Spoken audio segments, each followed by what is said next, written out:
Bendito seja Deus. Irmãos amados, vamos abrir a palavra de Deus no Evangelho de Cristo, conforme o registro de Lucas, capítulo 15. Lucas, capítulo 15.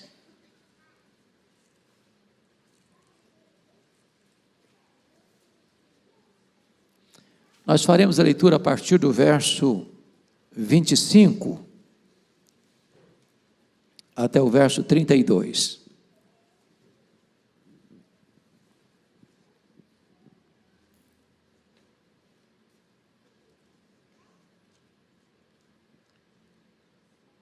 Está escrito: Ora, o filho mais velho estivera no campo,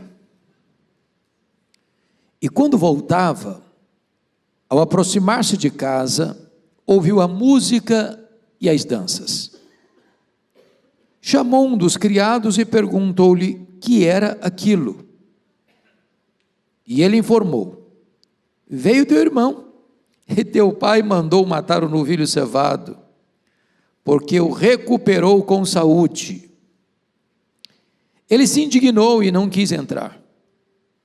Saindo, porém, o pai procurava conciliá-lo, mas ele respondeu a seu pai: Há tantos anos que te sirvo sem jamais transgredir uma ordem tua, e nunca me deste um cabrito sequer para alegrar-me com os meus amigos. Vindo, porém, esse teu filho, e desperdiçou os teus bens com meretrizes, tu mandaste matar para ele o novilho cevado. Então lhe respondeu o pai: Meu filho, tu sempre estás comigo, tudo o que é meu é teu. Entretanto, era preciso que nos regozijássemos e nos alegrássemos, porque este teu irmão estava morto e reviveu, estava perdido e foi achado. Meus amados, eu gostaria de forma breve conversar com vocês sobre o seguinte tema: perdido na casa do Pai. Perdido na casa do Pai. Aqui em Lucas 15, Jesus contou 3 parábolas. A parábola da ovelha perdida, da dracma perdida, e a parábola conhecida por todos como a parábola do filho pródigo. Quando a ovelha perdida foi encontrada, o pastor chama todos para se alegrarem com ele. Quando a dracma perdida foi encontrada, a mulher chama suas amigas para se alegrarem com ela. Quando o filho pródigo voltou para casa, o pai ofereceu uma festa. Porém, nessas 3 parábolas, a única pessoa que não está alegre e feliz é o irmão mais velho. Diz o texto que nesta festa do encontro, nesta festa do resgate, nesta festa da salvação, há uma voz que destoa. Porque o filho mais velho está triste, porque o pai recebeu o pródigo com alegria.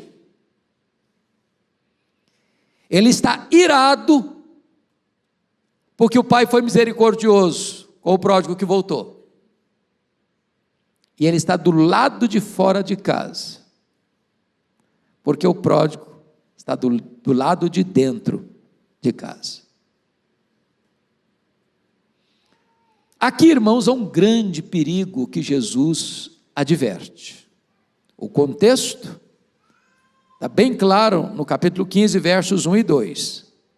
Aproximavam-se de Jesus todos os publicanos e pecadores para o ouvir. Está escrito no verso 2: E murmuravam os fariseus e os escribas, dizendo: Este recebe pecadores e come com eles.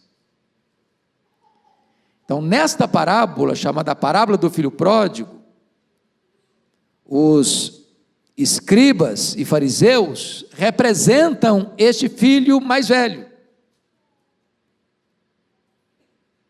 Os publicanos e pecadores representam este pródigo, que viveu dissolutamente, mas que se arrependeu, que se voltou para o Pai, voltou para Deus, foi perdoado.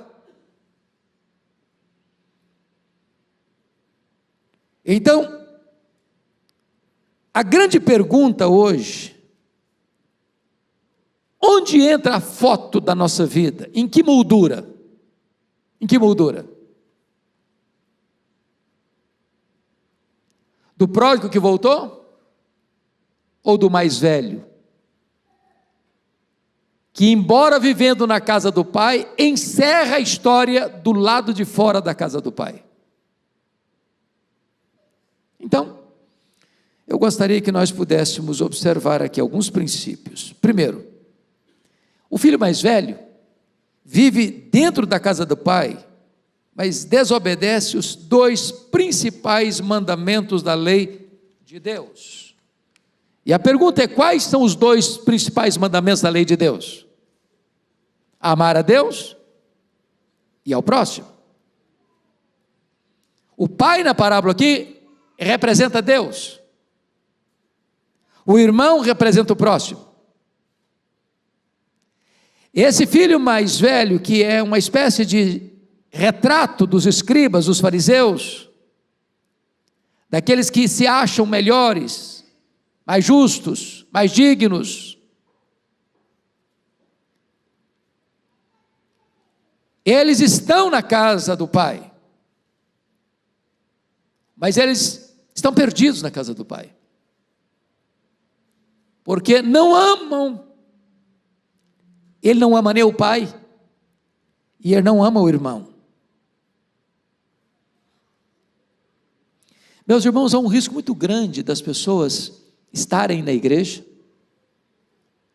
trabalharem na igreja, serem zelosas com as coisas da igreja. Há o risco de uma pessoa estar na igreja e nunca ter se envolvido com coisa errada, de mundanismo, se perverter moralmente, de se sujar nos pântanos da vida, de ser zeloso com a sua apresentação, mas tudo isso não passar de uma capa religiosa, de uma tradição religiosa, de um zelo religioso. Fazer tudo isso por tradicionalismo, sem amar a Deus, sem amar o próximo.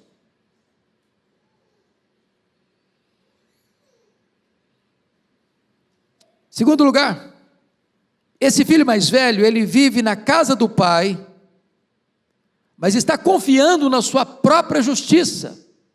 Dê uma olhadinha comigo no versículo 29. Mas ele respondeu ao seu pai: há tantos anos que te sirvo sem jamais transgredir uma ordem tua. Notem vocês que ele tem aqui uma espécie de síndrome de santidade perfeita. Ele tem uma avaliação dele mesmo melhor do que a realidade demonstra. Pergunto a vocês: qual a pessoa mais justa, mais santa, mais piedosa, que honestamente poderia se levantar e dizer o seguinte: eu nunca transgredi uma ordem de Deus, eu nunca transgredi um mandamento de Deus? Só um maluco faria isso. Ele se vê melhor do que é, se enxerga mais espiritual do que é. Ele está vestindo a indumentária da justiça própria. Ele é veloz em identificar os erros do seu irmão. Este desperdiçou os teus bens, vivendo com meretrizes, uma vida dissoluta, uma vida errada. Eu não. Eu nunca botei meus pés no lugar errado, eu nunca frequentei um ambiente errado, eu nunca pus na minha boca coisa errada, eu nunca pus diante dos meus olhos coisa errada, eu sou maravilhosamente justo. O problema dos fariseus é que eles definiam o pecado como coisas externas. É o que eu olho, é o que eu toco, é o que eu ingiro. Mas o pecado é muito mais do que fazer coisas erradas. Tem gente que nunca foi num prostíbulo, mas tem um prostíbulo no coração. Tem gente que nunca foi num antro do pecado, mas o coração está lá. Tem gente que cresce e vive a vida toda na igreja, mas nunca amou a Deus, nunca amou o próximo. Tem gente que se contenta em apenas ser um religioso, mas está confiando nele mesmo. Talvez parecido com o profeta Jonas, que faz a obra de Deus, mas não faz por amor. Faz no ferrão, faz com medo. Mas a motivação não está boa. Mas em terceiro lugar, notem comigo, o filho mais velho, ele vive dentro da casa do pai, mas ele não é livre. Se você perceber, ele diz, há tantos anos que te sirvo, e a palavra aí é o verbo douléu, de um escravo. De certa forma, esse camarada vive uma vida de peso, de fardo, de obrigação, vive sufocado, gemendo como escravo. Ele não faz por prazer. É um legalismo pesado. Hoje é domingo, eu tenho que ir na igreja. Ah, que coisa, tenho que ir na igreja, porque se eu não for na igreja, como é que vai ser? Puxa vida, eu tenho que ir, eu tenho que trabalhar, eu tenho que fazer. E de repente a vida cristã não é uma festa. De repente ser crente é um peso. De repente parece que andar com Jesus é um pesadelo. De repente você perdeu a alegria de dizer, alegrei-me quando me disseram, vamos à casa do Senhor. De repente você fica escravo, puxa vida, mas esse pastor está demorado, esse culto está chato, puxa vida, quando é que vai acabar para eu ir embora? Vira uma rotina pesada. Sem alegria, sem prazer, está dentro da casa do pai, mas é um escravo, não é livre. Quarto lugar, o filho mais velho vive na casa do pai, mas ele está com o coração cheio de amargura. Veja comigo aí o verso 29 e 30 de novo. Mas ele respondeu a seu pai, há tantos anos que te sirvo sem jamais transgredir uma ordem tua, e nunca me deste um cabrito sequer para alegrar-me com os meus amigos, vindo porém esse teu filho, que desperdiçou os teus bens como meretrizes, tu mandaste matar para ele o novilho cevado. Para ele, quem erra, devia permanecer no erro mesmo, porque não tem chance de recuperação. Ele não tem nenhum prazer em ver o irmão sendo recuperado, estava perdido, foi achado, estava morto, isso não dá prazer para ele. Tem gente que é igual Diótrefes, relatado lá na carta de João. Toda pessoa nova que chega na igreja, parece que vai tirar o lugar dele, vai tomar o lugar dele, vai tirar o status dele, ele vê como um concorrente, ele não tem prazer de ver alguém crescer. Ele não tem prazer de ver gente nova chegando, ele não tem prazer de ver novas pessoas sendo inseridas na igreja, porque ele diz, eu vou perder meu espaço, vou perder meu lugar, eles vão tomar meu lugar, eu aqui era sozinho, eu reinava sozinho, eu era o único filho da casa, agora chega um outro aí para perturbar o ambiente.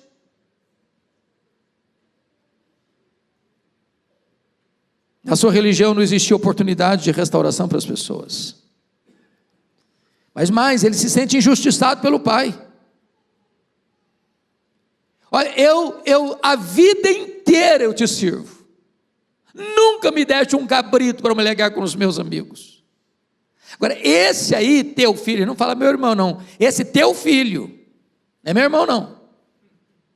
Esse teu filho, depois que fez a bagunça que fez, o senhor manda matar o bezerro cevado. Bezerro cevado aqui, irmãos, é um símbolo, né? Porque o hábito naquela época é que se mantinha um bezerro criado da melhor forma, para uma ocasião muito especial, de celebração, de festa. Era aquele churrasco de carne maturada, que o cara paga alguns reais a mais a cada grama que ele compra, porque esse é o churrasco. E aí o pai resolve matar o bezerro cevado exatamente para celebrar a volta do menino que dispersou todos os bens. Ele se sente injustiçado. Para mim, nem um cabrito, para esse cara aí, o bezerro cevado.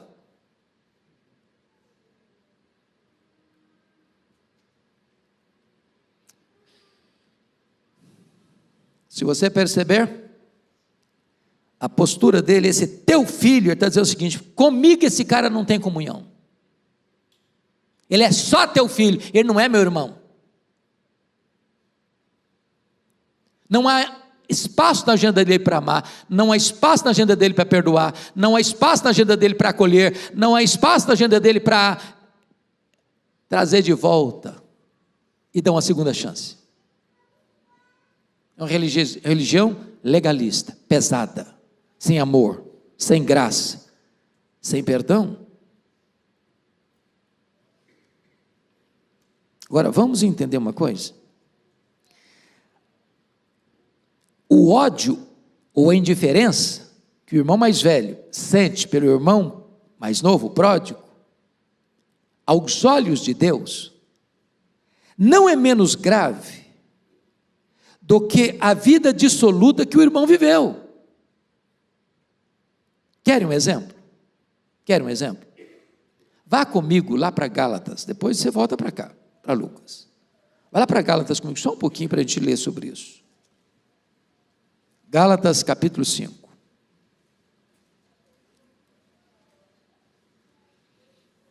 A partir do verso 19, está escrito: ora, as obras da carne são conhecidas e são, 2 pontos, prostituição, impureza, lascívia, 3 pecados relacionados à depravação moral. É o pecado que o irmão dele está sendo acusado por ele. Desperdiçou os teus bens com meretrizes. Seguindo a leitura: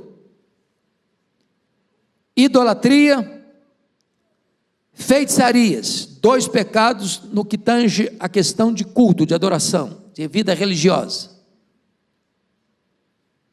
Agora vamos ver quantos pecados têm a ver com sentimento, com relacionamento. E ele diz aí: inimizades, porfias, ciúmes, iras, discórdias, dissensões, facções, invejas. Depois ele menciona 2 que têm a ver com bebida e comida, bebedice e glutonaria. Em outras palavras, há um peso maior aos olhos de Deus, de relacionamentos truncados, de falta de amor, falta de perdão, destempero emocional, descontrole nas relações, do que vive uma vida absoluta. O problema é que tem um carimbo: não, esse aqui é mundano, esse aqui está sujo, esse aqui não vale nada mesmo, esse aqui caiu vergonhosamente. Mas o cidadão lá, que é cheio de justiça própria, que está na casa de Deus, está na casa do Pai, está trabalhando e está servindo, mas ele odeia, ele não perdoa, ele chega é problema, e para todo mundo ninguém presta, só ele que é bom. Ele acha que está tudo bem com ele. está perdido na casa do pai.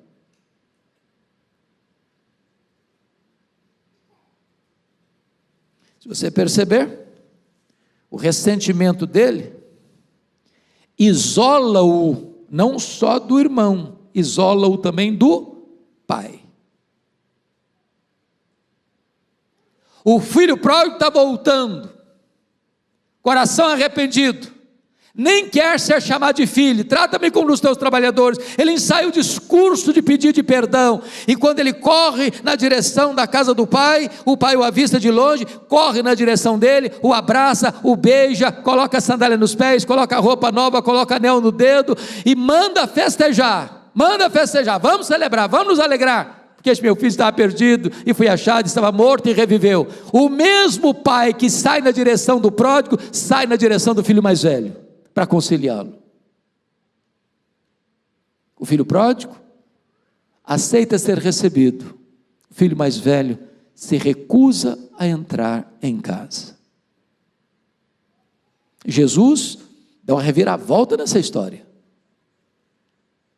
porque os escribas e fariseus estavam escandalizados com Jesus, porque ele comia com os pecadores, ele recebia gente que eles achavam que não devia ser recebida. Quando Jesus termina a história, o cheio de justiça, fariseus e escribas, estão do lado de fora da casa do pai. Os pecadores e publicanos, que eles achavam que não tinha chance, estão celebrando na casa do pai.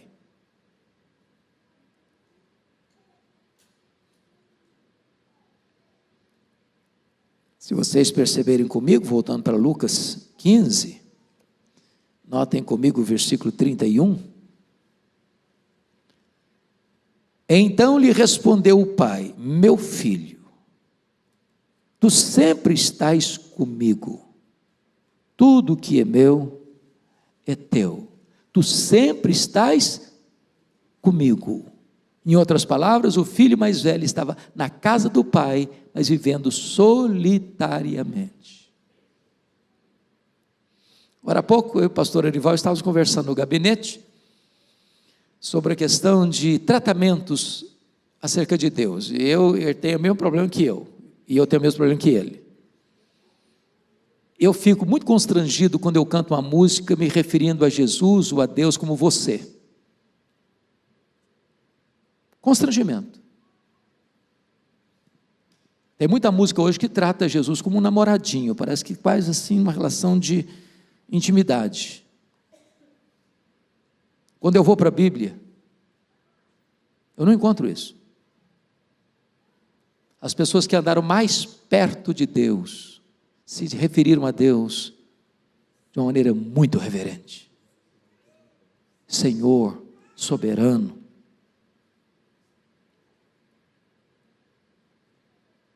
Esse filho está na casa do pai, por outro lado, mas ele não tem comunhão com o pai.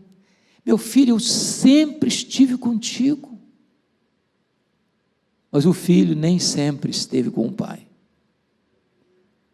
É possível vir para a igreja, vir para o culto, participar de uma vida comunitária, e de trabalhar na igreja, e de passar a vida inteira na igreja, envolvido com as coisas de Deus, com as coisas do reino, e sempre vivendo uma vida regrada, bonitinha, socialmente falando, mas nunca se deleitou no Pai, nunca teve o prazer do Pai.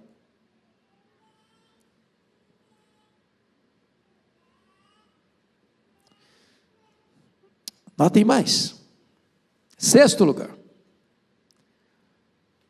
o filho mais velho vive na casa do pai, mas não se sente dono do que é do pai. Eu fico impressionado com o que o pai diz para ele. Tudo, finalzinho do versículo 31, tudo que é meu é teu. Preste atenção que ele está reclamando, amargurado com o pai, dizendo assim, eu nunca tive um cabrito. Nunca me deste um cabrito, para eu me alegrar com os meus amigos. E o pai diz, meu filho, você não entendeu nada até hoje. Meu filho, tudo que é meu é teu, a fazenda é tua, os rebanhos todos são teus. Sempre tudo esteve à tua disposição e tu não usufruíste. Viveste como um escravo, quando você é filho, você é herdeiro, tudo lhe pertence, você não usufruiu nada, quando tudo estava à tua disposição. Quantas vezes, meus irmãos, a gente está na igreja, foi criado na igreja, passou a vida inteira na igreja, trabalhou na igreja, guardou-se de tantos riscos e perigos, e deve se guardar mesmo, mas ao mesmo tempo não se deleita em Deus, não tem prazer em Deus, não usufrui as bênçãos de Deus, não tem alegria em Deus, não sente a paz de Deus, não sente o regozijo da salvação, não se deleita nas coisas lá do alto, não tem prazer nas coisas de Deus.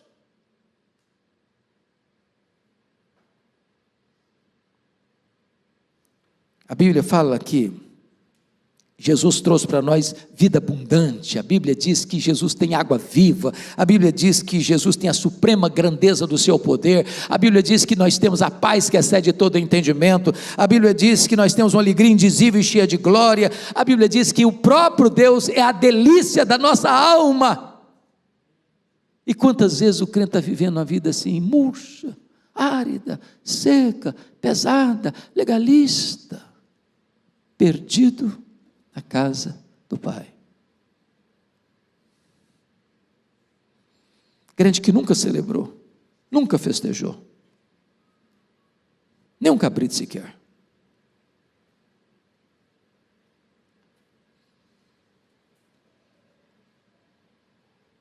Eu acho que essa ilustração está bem surrada, mas quem sabe alguém não escutou ainda. Daquele cidadão que era muito seguro, assim, dava tchau para as pessoas de mão fechada. Um dia resolveu juntar um dinheiro dele para fazer uma viagem, um cruzeiro. E ele levou a marmita dele, a matutagem dele, para não gastar. Não gastar. Frango com farofa. E ele ficava assim, desesperado, porque tinha banquetes e mais banquetes. E as pessoas se refestelando nas comidas mais saborosas, mais variadas, e ele lá no cantinho, bem escondidinho, comendo um frango com farofa. A viagem demorou mais de uma semana, a comida dele começou a azedar, e ele começou a passar fome. E as pessoas comendo as mais finas iguarias. Até que um dia alguém perguntou: camarada, mas vejo sempre você aí no canto, você não participa das festas, você não participa dos banquetes, o que está acontecendo? Falei: eu estou economizando, eu não tenho dinheiro para comer essas coisas gostosas que vocês estão comendo aí não. Falei: rapaz, está no pacote, está no pacote, all inclusive, está tudo incluído, cara.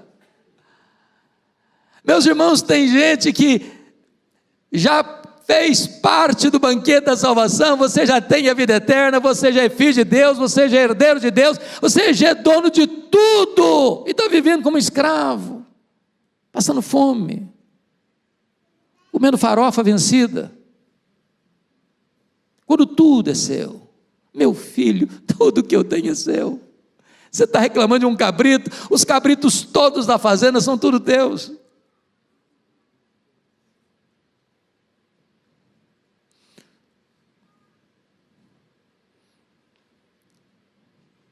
Qual era o remédio para esse filho mais velho? Era fazer o que o outro fez. Um estava perdido fora de casa, o outro estava perdido dentro de casa. O que estava perdido fora de casa se arrependeu e voltou. O que estava perdido dentro de casa saiu, e não consta que ele entrou na casa do Pai.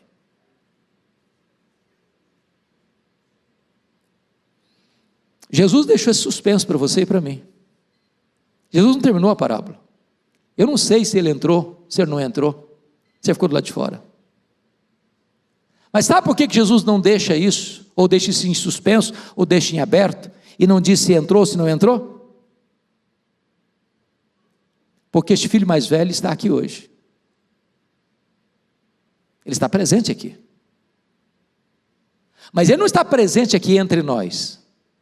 Esse filho mais velho mora debaixo da nossa pele.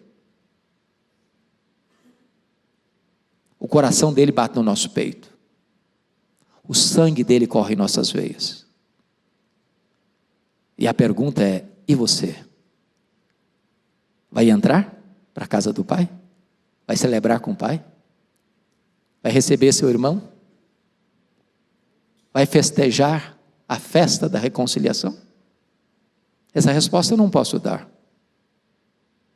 Só você pode dar. O que você vai fazer?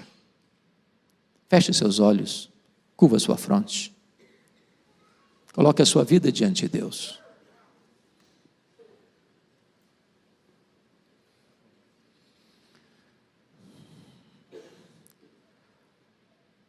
Ó Deus, cada um de nós aqui tem um pouco do pródigo, tem um pouco do filho mais velho. Às vezes nós até parecemos com os dois mesmo. Mas a tua palavra nos diz que tu conheces aqueles que são teus. A tua palavra nos diz que tu buscas a verdade no íntimo. A tua palavra diz que tu conheces, não apenas pela aparência, mas tu conheces o coração. Aqui está o teu povo reunido, milhares de pessoas estão conectadas agora, nos mais diversos lugares do Brasil e do mundo. O que nós pedimos, ó Espírito Santo de Deus, tu que sondas, não nos deixes enganados, como aquele filho mais velho estava, confiado na sua própria justiça, sem amar o pai, sem amar o irmão, trabalhando pesadamente como um escravo, sem desfrutar da liberdade, sem desfrutar da provisão, sem desfrutar da comunhão. Por amor do teu nome, Senhor, corrige-nos nesta tarde, para que não corramos o mesmo risco daquele filho mais velho, de estar se resguardando dos males de fora, mas não estar se preservando dos males de dentro. Por amor do teu nome, Senhor, quebra a dureza do nosso coração, para que possamos amar como tu amas, para que possamos acolher as pessoas como tu acolhes, para que nós não coloquemos uma barreira para aqueles que estão chegando, machucados pela vida, mas perdoados pela graça. Ah, meu Deus, faz desta igreja uma igreja amorosa, acolhedora, que cada pessoa que entrar pelas portas desse santuário, sejam abraçados, sejam amados, sejam beijados, sejam recebidos, e a sua festa possa ser a nossa festa, no poderoso nome de Jesus. Dá-nos a graça de sermos parecidos com o nosso Pai, parecidos com o nosso amado Redentor Jesus, parecidos com o Espírito Santo, que nos acolhe, nos regenera e nos transforma. Muito obrigado por esta manhã, por esta tarde, Senhor, pela tua palavra. Nós oramos com gratidão, em nome de Jesus. Amém.